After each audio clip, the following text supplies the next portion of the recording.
Juwan next to Don. Simple my STEEZ. You know what's going on. Yes, Lord. So, shit. Oh, yeah, we bring you goddamn round 21. Yep. 21? I wonder if they know about that, bro. 21. That shit funny as fuck.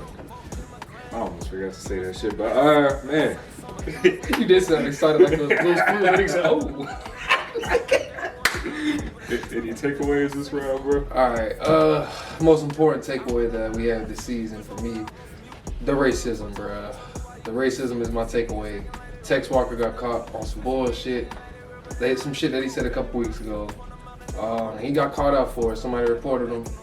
And that boy's contract is now terminated. So I'm actually all for that. I'm a zero tolerance person when it comes to racism. You see both of our colors. I think I can speak for the channel. STEEZ and TheDon, we don't tolerate that shit, bro. If you're a fan and you're racist, we don't condone your behavior, man. And good job to the AFL for cracking down onto that. Good job to the Adelaide Club. Shout out to Matthew Nix. He handled the presser very well. And the apology didn't seem sincere. It seemed staged and scripted, and I didn't believe that at all. So I'm not a Tex Walker fan at all. So that's my takeaway, man. What a shame. What a shame. My takeaway this week is do not trust last week's performance, bro. Because so many teams that had Chill, bro. horrible performances last week showed up this week. A lot of teams were able to stay in competition for the 8. Most of these games this week had some type of weight in that, you know, it mattering if you're gonna make the 8 or not. And a lot of teams that were on the edge kind of came through. So yeah, that and. Damn, I got 2 this week too, bro. I just be thinking of this shit. Mm-hmm. But the bananas this week, bro. So many crazy banana goals this week. I didn't even know. Like, I'm still trying to learn how to kick a footy regularly. So seeing the curve, bananas, bro, that shit is crazy. Did you have a favorite banana in particular? I can't say I have a favorite, bro. But we can get into these games, though. All right. So first game we had Geelong versus GWS. This game definitely was important for GWS. They needed this game to to make their way back into the 8. They had a draw earlier this season, so they're really the gatekeepers. If they just stay consistent, win these next 2 games, they're going to be keeping a lot of teams out of the 8. They won this. They needed it. And Geelong, bro, I'm starting to question you, bro. Geelong. Oh, speaking of Geelong, Connor Jasny, congratulations for his goal, bro. Fuck with your name, and you got a goal now. What color Jasny? First thing on the list. That shit funny. But, yeah, Geelong, I'm starting to question you, bro. I had y'all winning, going to the premiership against the Dogs. Now, I don't know, man. GWS is a team that can rock you when you down. But yeah, man, GWS got the better of them. You got Toby Green in the notes? I do. I mean, you can go ahead and take it away, bro. All right, man. All right, so first off, you can't really talk about this game without talking about Toby Green. I just said that shit like in a New York accent. I don't fucking know it. I don't what's going on with me. But just to double down on what he said, shout out to Jake Kolajasny. I like that boy's name, and he got his first goal. It took 126 games, but that boy got it done. He is a defender, whatever, so you don't really expect it, but shout out to that boy.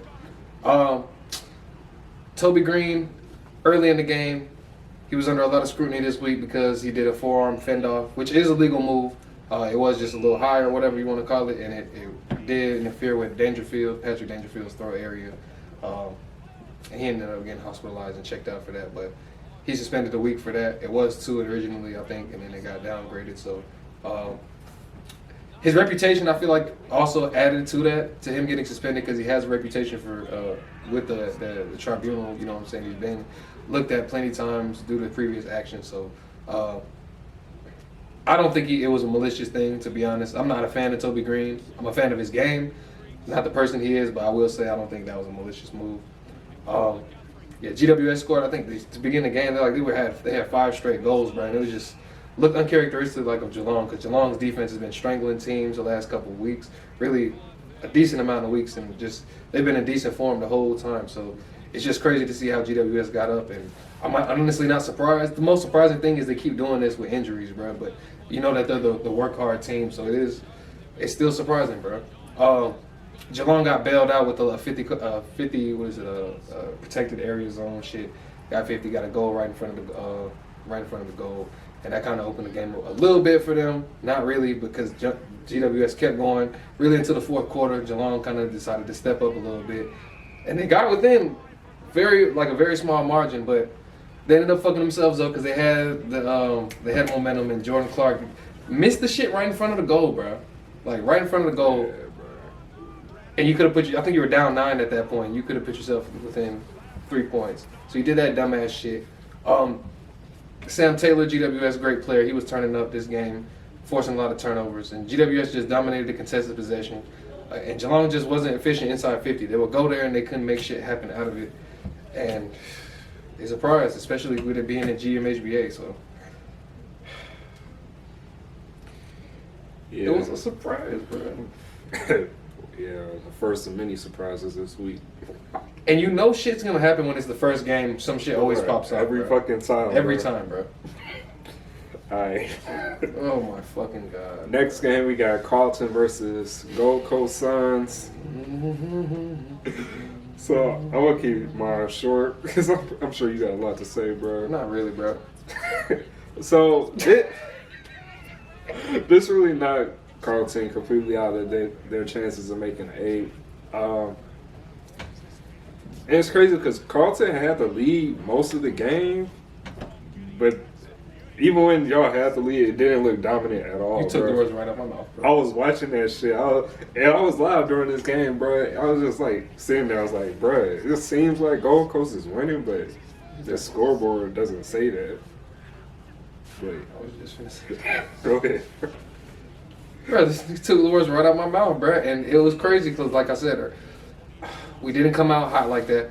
Curnow was looking very good. Like, it seems like Curnow's taken away from Harry. Or we're using Harry a little bit different, bro. We're forcing him to run a little bit more up and down the field as opposed to what he was before Curnow got there. But Harry just hasn't been looking good. He got hurt this game, too, late in the game. So that was added insult to injury. And speaking of, Brandon Ellis was really carving us up in the beginning of the game. He ended up getting hurt. I'm not relieved to say a player's hurt, but after that happened, I was like, okay, shit was going to turn in our favor. But no, Gold Coast was moving it up and down, left and right, like however they wanted to. How Collingwood was in the beginning of the game when we played, they were moving it how they wanted to. And we're back to the Carlton of 2 months ago, just playing the shit defense, getting walked on through. Like, whatever we just did the last couple weeks didn't matter, bro. We did turn up on defense, and all of a sudden that shit just goes out the window, bro. And their goals were off stoppages in the forward. They trapped us in there. We couldn't really get shit going at all, bro. And like you said, we were up and it didn't feel right. Gold Coast, it was just such a surprise, even after halftime, after three-quarter time, that the game was still so close, bro. And the only thing I could really take out of it was my guy Josh Honey had a nice second game, another 2-goal game. He's been turning up a little bit. I hope that he gets rising stars by the end of the season. But Gold Coast, and look, last week, go watch the recap last week. I was literally saying that Gold Coast has no offense. They're all defensive team, if anything. And they've walked through us. They walked through us. Uncontested mark, just walking through us, bro. And it's terrible, bro, because now I look like a fucking fool. I was laughing at Stuart Dude. I was laughing at that boy last week, and he get the upper hand, laughing at me now. He probably watching this channel, bro. He gonna watch this video. So fuck the Gold Coast, bro. They said, Carlton fans, y'all said it would happen, and it happened, bro. I just need to learn to listen to y'all, bro. So. Good thing Teague probably out of there, bro. Oh, Teague's out. I seen hella news. Teague's out of there, bro. That shit funny as fuck, bro. Oh, man. 21 Townsend had hella energy. Fuck this up, bro. All right, next game we have Richmond versus North. What do I have about this game? The upset that was supposed to happen. Yeah, this game I definitely went in thinking that North was going to win this for sure. But Richmond kept their 8 chances alive, bro. And North looked decent this game. They looked at the beginning of the game, at least, they had great defensive pressure, and they were holding Richmond back. Richmond didn't really get a hold of themselves until the second half. I'm just so disappointed in North, bro. I thought they had broke out of this slump. I thought they were just gonna win games from now on, bro. Yeah, fucking the new Rioli, Maurice Rioli, he showed out this game. First goal. Yeah, I'm definitely gonna be looking at him from here on out. Shit, any Rioli, I think, has that just off name, bro. Yeah. But yeah, bro, North, I'm just disappointed in you. Richmond, I'm sure you're still not gonna make the 8, so I'm not worried about you. But yeah. Yeah, Richmond was ass really first half, bro. They only had 2 goals at halftime. They didn't have any goals in the first quarter. So North was doing good. Richmond, really, you know, we all know that they're a pressure team that likes to bring the pressure to you, bring numbers to the contest, and put pressure on you on their defensive side. And North was really able to just handball their way out that shit, bro, and mark their way and hold you at bay. And they were doing real good at that. But I think in the second half, Richmond really found a way to tighten that shit up. Richmond really found a way to stop North's initial kick from the D50 because that's how they were really getting them in the beginning. They were able to get up out of there and stop the initial pressure. But when Richmond has you down there and you're pinned and they have the numbers down there, it's really hard for them, especially a young team, to get through there. And so that kind of definitely rattled them a little bit. The first 4 out of 6 North goals, at the time when they had 6 goals, 4 of them were from Zerha, bro. So he was really one of the only players that really showed up today. The game really changed when the captain, Zabel, he did that little kick from D50 into that turnover, bro. Was it Liam Baker? Or In the third? Yeah, I believe so. Yeah, he kicked that shit. I know exactly what you. And then really after that, North was really done, bro. I think their last goal in the game was with 18:35 to go in the third quarter. So that was like a minute and 20-something seconds after halftime. And it's crazy because there was at points where Tom Lynch wasn't even getting the ball at all. And Rewalt wasn't getting the ball when North was looking good. So they were able to shut all that shit down. And then Richmond just broke out of that shit, bro. North just ran out of gas. I think it's just a problem with young teams not being able to finish a whole game. I feel like they do too much in the first half and then just run out of that shit in the second. That's tripping. But did you see Damian Hardwick and Jonathan Brown was getting into it type shit? Because you remember in the game, Jonathan Brown was on the call in the game and he was saying to get Tom Lynch into the ruck or whatever to get involved. He was making a suggestion. Oh, yeah. And then Hardwick was like, I would like to switch jobs with Brownie and talking this and that, bro. So they be having a little beef. That shit funny. All right, next game we got Adelaide versus Port. Hardwick, bro. The showdown 50. Showdown 50. And surprisingly, both teams showed up. This was actually a good game. And Similar to the Freo Richmond game, like the other week ago. Low score. Yeah, it was. I'm trying to think, bro. This game, it was like I still don't know how to feel about either of these teams because Adelaide isn't that good, but Port didn't look good for a majority of this game. They really just pulled it out their ass. Oh God! But I was looking forward to how Adelaide was going to play without Tex, like permanently without Tex. So I was trying to see how they were going to adjust. Fogarty got a lot more touches, I think. He definitely showed out. But Adelaide isn't just not good, and that makes me think Port is so ass. And I just don't see Port having any type of chance in the finals. Like, they win all these games against ass teams, and I'm still not convinced, bro. Yeah. I didn't really see much from the forwards at all. As many as they have, Georgiades and Dixon and Marshall and bro, all them boys that they have, you should be seeing them have more than 7 goals a game, bro. For sure. But it was a low-scoring defensive game. At times, there was a decent amount of times that Adelaide was moving the ball very nicely in transition, which was very surprising. I don't necessarily hold Port Adelaide to be like the most defensive team as far as like midfield goes. So I wouldn't really know what I'm saying? I'm not really too surprised, to be honest, but it was more of a surprise on Adelaide's part.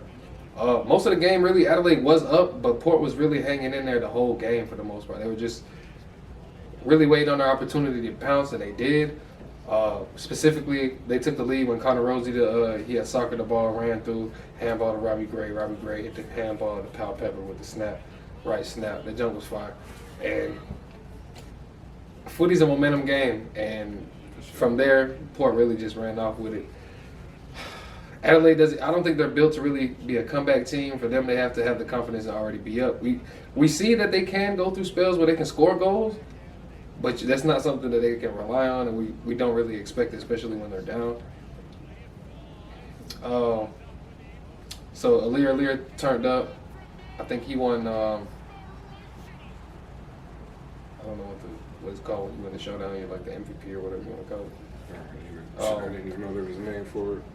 I might be making it up. But this game clinched top 4, I think, for Port Adelaide. Miles Bergman was the rising stars from this week for Port Adelaide. And that's pretty much all I got from this game, man. I wish Port Adelaide would have lost this game because we got them next week. Bro, that shit from last week don't even matter. You're right. Facts, you're right. All right, next game we got Saints versus Sydney. And this game, so this game started off real hot, like back and forth from both teams. And then I think it just became a game of outlasting the other team for the most part. And Saints just pulled it through. I really don't have too much else to say. Saints really just wanted this win. They needed this win more than Sydney. They needed this win to stay in the 8, well, in the conversation of making the 8, and they really got it done. So Saints have always been the team that you can tell what they're gonna get. If they turn the pressure on, they're gonna probably get the win, and they had the pressure on early this game, and they kept it on long enough to get the win, and that's really all it came down to. Yeah, Saints still the question mark team. One of the question mark teams of the year. Carlton kind of made our way with them last week, and then you know how Carlton is, and then now you see how hot Sydney's been, and then you expect Sydney to be and kill it, and guess what, they lose. But this was Jack Steele's 100th game, I believe. So congrats to him for getting a nice win. Team picked it up for him. Hopefully, I'm gonna attribute it to that at least. Higgins. He had 4 goals this game, so he was turning up. He made his presence felt. He was the main goal scorer on the team, I believe. Papley had a couple. Buddy had 1, so Buddy didn't really do as well as he was supposed to. But I would like to still see him get 1,000. The Saints look very efficient. That's the difference between the Saints. The Saints usually are on a Freo shit as far as scoring, and the Saints actually look very well as far as when it comes to scoring. So. That was a surprise. When that goes in their favor, they're pretty hard to beat. One thing I liked about Sydney, though, was Blakey. He kept doing his run through the corridor. He's a fast player, but he runs kind of goofy, but he makes shit happen. And I think I said this, was it last week or maybe the week before, Sydney's main stat, you have to check for them, is the contested possessions. When they win that, they win the game. When they lose that, they lose the game. And this game, they lost. St. Kilda's a tough team when it comes to that, bro. They're going to come in, they're going to go into the contest hard. And they had 17 shots off 48 inside 50s. So that's not giving yourself a chance at all to really win. So when it comes to stats like that, you got to realize you got to give yourself more of a scoring opportunity, especially when you have Buddy and Papley and these options. Heaney and all that. It's time, man. And then Port 1. Fucked up. Next game we got Hawks versus Collingwood. Collywobbles, if you will. And this game was probably the least important game of the round as far as finals positioning. Both these teams have no chance of making it. But that being said, this was a decent game. Yeah. The Hawks are playing some of the best games they've played all year. They're finishing games. They're playing great defensively. The pressure has been up. If the Hawks play like this all year, They probably wouldn't even be in this discussion for the wooden spoon, but too little, too late. But they got something to build on next season, especially with the new coach Sam Mitchell. I think the players are getting along with him since he's been with the organization already. Kaliwabo sucked. For some reason, I'm forming a beef with them. It just gets stronger every time I see him play, bro. It's supposed to be like that, bro. It has been, but now it hasn't been to a point where I want to talk shit every time. So what is it now, though? I don't even fucking know, bro. I think I'm mad because they just beat us. They just whooped our fucking ass. Okay. And then they lost to the fucking Hawks. So yeah, I'm fucking mad at them niggas right there, bro. Them niggas ass and shit, bro. We almost lost to every team that's. Y'all played Collingwood twice? Yeah, we beat them the first time. Yeah, this was in the office. Yeah, so Hawks, Collingwood, bro. All right, Hawks played strong they played strong the whole game. I ain't gonna lie. But specifically in the first quarter, I didn't expect them to come out the way they did. I think they had to have made it a point to when you catch a mark, you're trying to catch Collingwood off guard and play on, because they did a lot of mark play-ons, and that caught them Collingwood boys off guard. I think it definitely did. They really were dominant the whole game until they let up gas in the end and let Collingwood get in the game a little bit. Tom Mitchell, he had one of his best games. He had 44 disposals, 10 marks, which is great. It just goes to show that the midfield and the Hawks really were dominating. And it really goes to show that also because Collingwood forwards really weren't in the game at all. You seen David Teague Jr. get a little one goal, I think. Mile check and the goal, they weren't really playing their best brand of footy at all. So, trash. Shout out to Hawk boys. We beat y'all, so I can't really talk too much shit about the Hawks. But I'm glad that you got them Collingwood boys down there, man. Yeah, the Hawks dominated the possession, bro. It was just really not much more to say. Pretty much. Shout out to the Hawks, man. They're enjoyable to watch right now, man. Next game, we got the Dogs versus Essendon. So with this game, first of all, Bruce got hurt. Josh Bruce got hurt. He's out for the rest of the season. But this game was another great game. Another surprise game. If you took this when you probably an Essendon fan or just don't like the Dogs, but or a GWS fan, something. But this definitely put Essendon back. Well, kept Essendon in the 8. A lot of teams that needed that win this week got their win. This was one of them. Definitely a surprise win.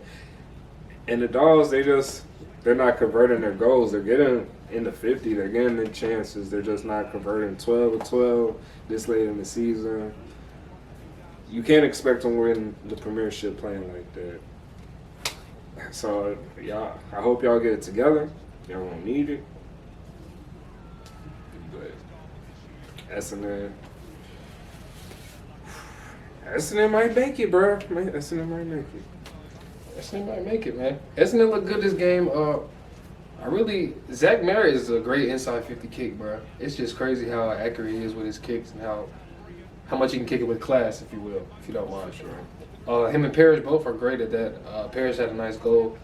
It was perfect ruck to midfield, chemistry. Sam Draper tap right to Darcy Parrish. Right foot, right off the, I guess you can call it a snap. I don't know what you want to call it, but it was crossbody. Aaron Francis had nice little options, nice little marks at forward. That was a surprise to see. But I think this game was all about Toby Green. That boy had 7 goals. He really turned up this game. Mark target, just whatever you needed him to do. It was long distance goals. He was kicking. Really, it was his day, bro. It was his day. And Essendon really dominated the stoppages. They had 70 points from stoppages. And they caught the Dogs off guard. Stringer playing against his former team, he really had nice little scoring involvements a couple times. And really when Stringer has the ball, you take notice and you realize he's going to do something with it. So if I'm on the defense, I don't want to see where Stringer with the ball at all. So I'm going to have to hit a hard tag on him. But I do think the Bulldogs should have won this game because they had 21 more inside 50s than Essendon did. It was just Essendon dominated the clearance and too many missed goals really for the Bulldogs. But Josh Bruce, he hit very nice marks. He had a couple nice marks, even really close to the goal, and a couple times he just missed them, bro. Yeah. So, and it wasn't just him; it was a lot of the team. Ugelhagen didn't show up in recent week. He didn't show up this game like he did in recent weeks. They really could have used him. English tried to turn up a little bit, but wasn't quite enough. And also with this game was another theme. There was a couple of sling tackles this week. Bailey Smith had a sling tackle, a dangerous tackle, and Mason Redmond had one on Bond. So I think that was interesting to see how aggressive they were playing. So it was a really high-octane game. I think we're starting to see what we should expect in the finals. Yep. A little hint, preview, foreshadowing. Yeah, definitely exciting. Next game we got Freo versus Brisbane. And honestly, bro, this was the only game this week that went how it was supposed to go. Yep. I think the score really tells it all. Freo never had a chance. Freo as Brisbane came in, dominated them pretty much the whole game. One thing I do want to point out about this game or about Brisbane is how unselfish Charlie Cameron is trying to be with the ball. He's definitely trying to get the rest of his teammates involved anytime he can. Anytime there's a scoring opportunity, he's looking for his teammates before he's looking for the goal. That's just something you look for in a team leader. And it's going to be something that's going to be infectious or will inspire the rest of the team to do the same. So Brisbane, they're looking good. I think they're making the right steps to become a powerhouse team. They got a nice spot in the. I think they're locked in. They might be in the 5 spot. Yeah, they ain't getting the 4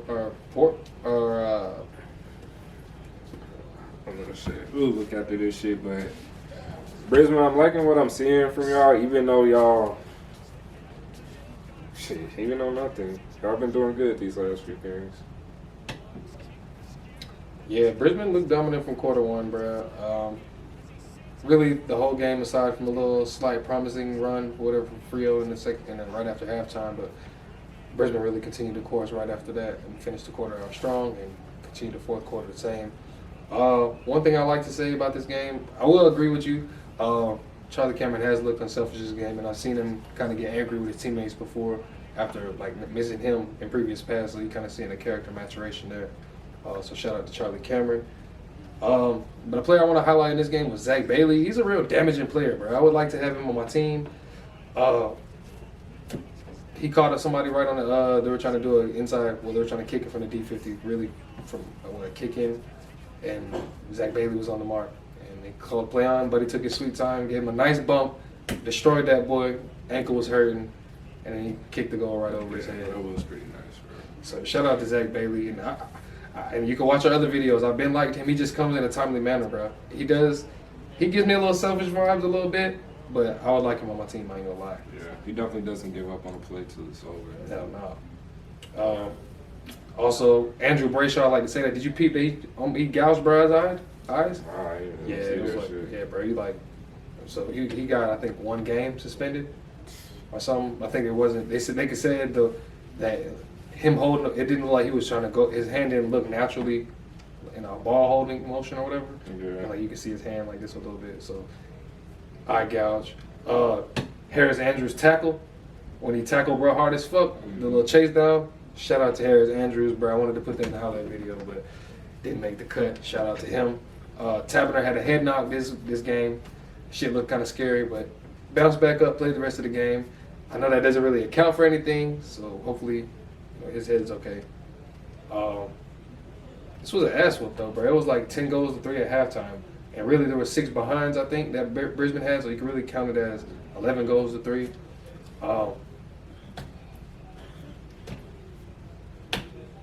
Danaher turned up. Charlie Cameron turned up, even if he didn't get all the goals that he could have. He had. Yeah. It was just an ass whoop, bro. They need 5. Alright, last game of the round, we got West Coast Eagles versus Melvin. All right. This was a very unique game. I'll let you talk about the uniqueness of the game. But I was really looking forward to the ruck matchup. Max Gone versus Nick Nat Nui. Two of the most respected and two of the more dominant, probably the two most dominant, I would say, rucks in the game right now. It was a good matchup, though. It was nice to see him go head-to-head. Another player on Melbourne that turned up, Ben Brown. He's a real inconsistent forward, bro, but he was just... I would hate for him to turn up on me, bro. He's not a... He look like an old... bro. That boy That Ben. makes sense, bro. You know how much I heard his name when it Ben Brown? Like, bro, Ben Brown, bro. Hate that Out nigga. all niggas on Melbourne, Ben Brown is fucking himself. Ben Brown. Yeah, bro. But yeah, when they hit the third quarter, bro, West Coast really found it very hard to really do anything, bro. It just wasn't looking good, bro. Melvin really was having their way most of the game, bro, and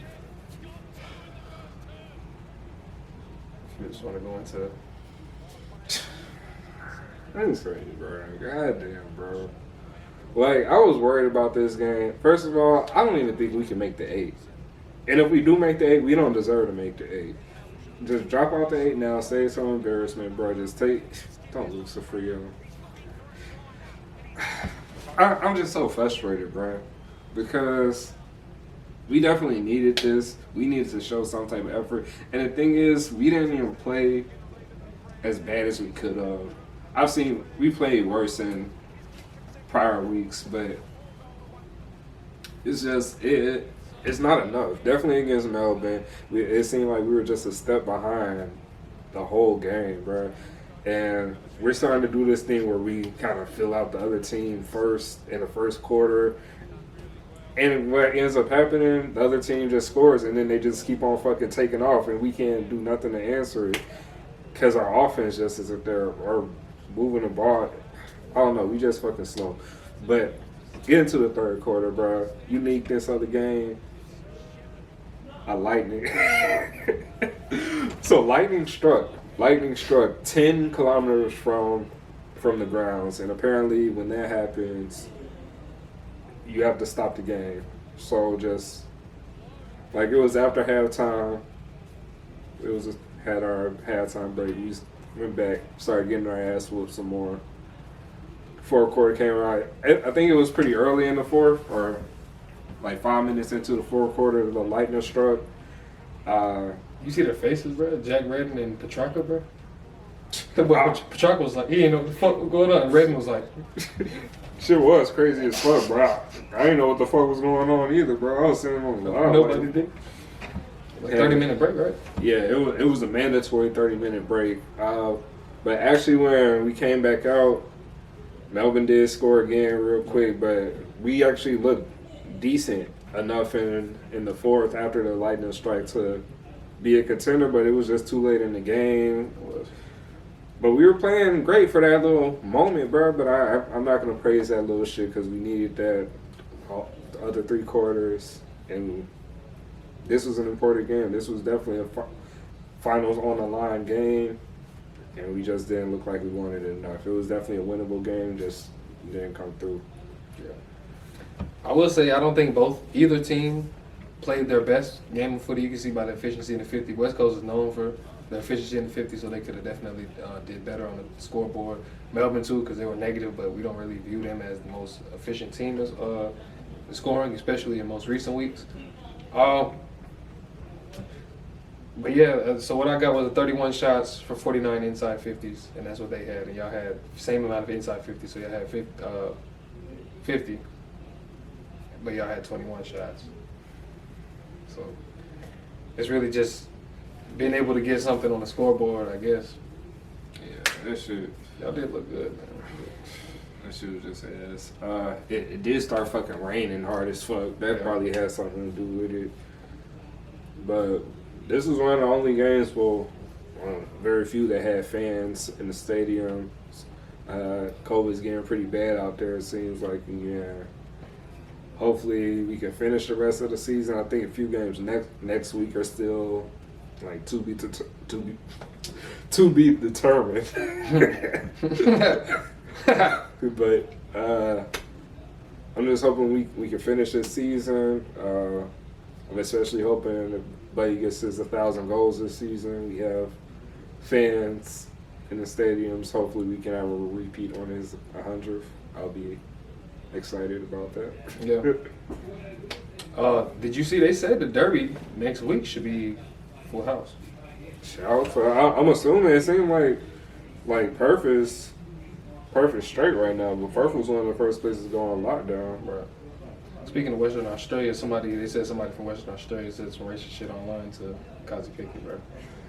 It's like, bro, the racist shit just gotta stop, bro. You seen the video? Eddie went on AFL 360, was begging people, bro. Like, it's bad when somebody of his nature, bro, who's loved and still has to hear this shit, bro. Like, Yeah, for sure. that shit hurt to watch that shit, for real, bro.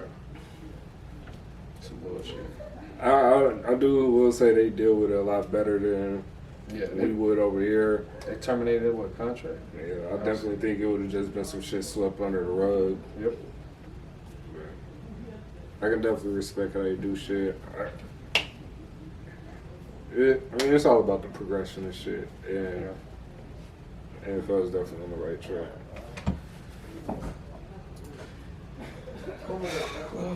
Teams have been eliminated from finals contention. Shit, less teams than I thought. Yeah. Only fucking us. Some bullshit. Essendon, Richmond, Saints, and Freo still got a chance. And GWS is sitting there keeping the gate. West Coast, I don't know. That game next week definitely has a lot of importance. Us against Freo. That one of the most important games of the year for us, for sure.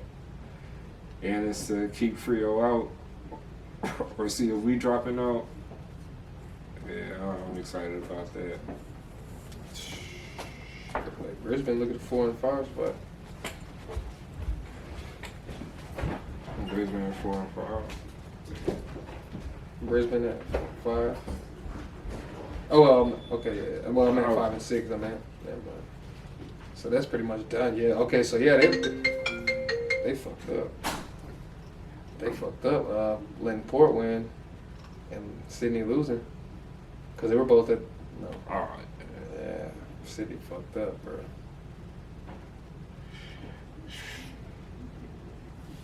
All the teams that won, I've been saying earlier that I wanted the 8 competition to be competitive, and really all the teams that needed to win won except y'all to have the most competitive shit. Shit goes to show we can be competitive or we can't, bro. If you're looking for competitiveness, I wouldn't put us in there. Us at our best, yeah. St. Kilda at their best, yeah. But nah, I was just Essendon, bro. Essendon or GWS.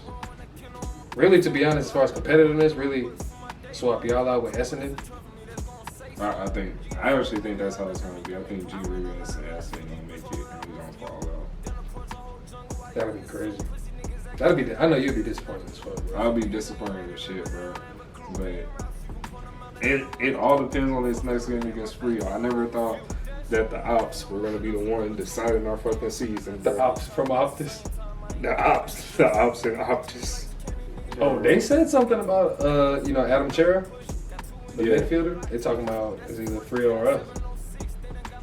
You want, bro? They said this nigga wants 700,000. We finna do that and not pay Walsh yet? I'm still curious what City gonna do about their cap space next year. Because they gotta let go of some niggas. They talking about Warner still up in the air right now. Or was it Parker? It was Parker, I think. Parker. Both of them boys, honestly.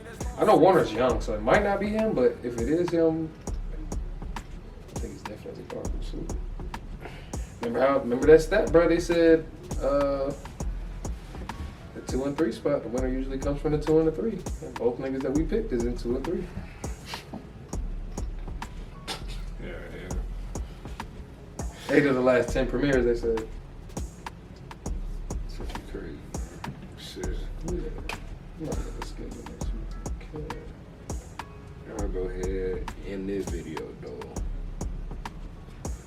And appreciate everybody. Hey, if you still here, appreciate that. But look, if you still here and you not subscribed, we almost at 1,000, bro. Almost. Come fuck with us on the subscribe button. Come catch our lives, catch our highlight videos, catch our recaps, what you doing right now. Shit, catch our training videos when they coming. They coming soon, bro. We just, we STEEZ and TheDon AFL. Come on, man. All facets of the game. We cover everything. All right, y'all, bro. Till goddamn next time. Yes, Lord.